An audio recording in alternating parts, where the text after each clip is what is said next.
Nina Turner and Shontel Brown are set to face off again in the Democratic primary for Ohio's 11th Congressional District. Shontel Brown shocked some by winning last year's election by 5.5% after a Nina Turner internal poll showed her ahead of the field by 35%. So how are things going to shake out in this rematch? Let's take a look. First, let's talk about endorsements.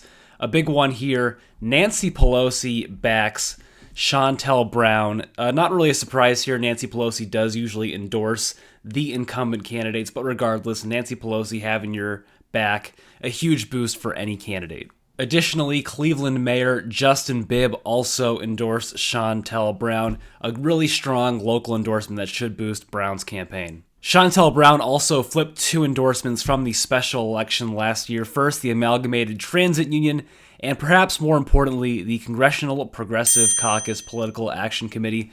That has got to hurt for Nina Turner. A lot of the members of the Congressional Progressive Caucus backed Nina Turner in that special election. Now, the caucus is backing Shontel Brown. And some progressives may not want to hear this, but Shontel Brown's voting record definitely warrants this endorsement. If we look here at Progressive Punch, lifetime, it's kind of tough lifetime voting because Shontel Brown is relatively new.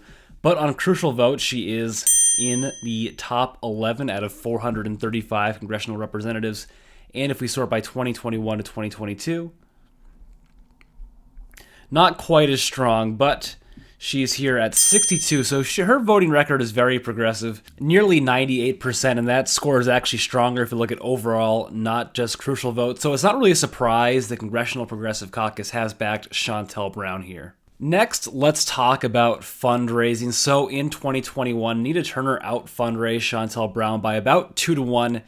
It's going to be a little bit different here in 2022. Shontel Brown entered the campaign with more cash than Nina Turner. This article is paywalled, but you can see the important sentence here.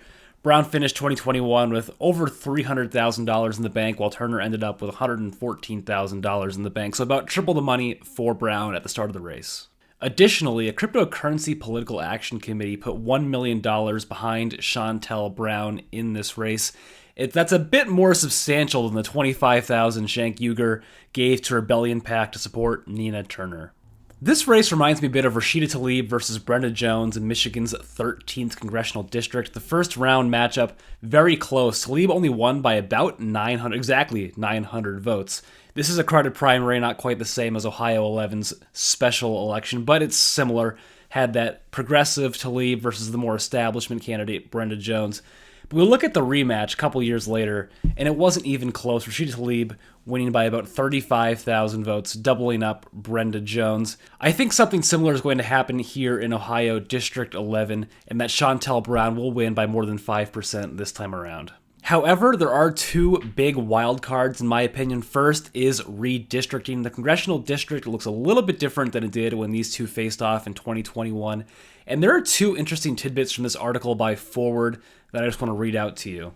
The first is, support for Israel is just one issue that tends to divide these camps, but it's one that has shown itself to be particularly relevant in Greater Cleveland, given last year's special election, but also because of recent redistricting, which added neighborhoods in Cleveland's west side that included a significant number of Palestinian Americans. The second quote is, Turner pointed out that she lost to Brown by a mere 4,200 votes, and predicted that she could win next month if Jewish voters gave her a second look, and the 30% of the electorate who are new to the district get to know her. I don't expect Nina Turner to do much better with Jewish voters this time around.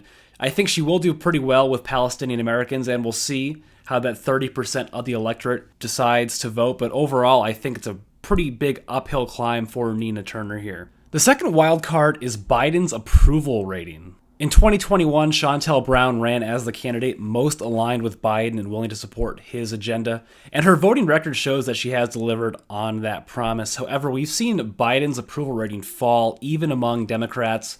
This is a Reuters Ipsos poll. This is a pretty consistent trend in all polls where we've seen it slowly tick down from the low 90s through the 80s, and now it's sort of stuck in the upper 70s, around 78, 79%.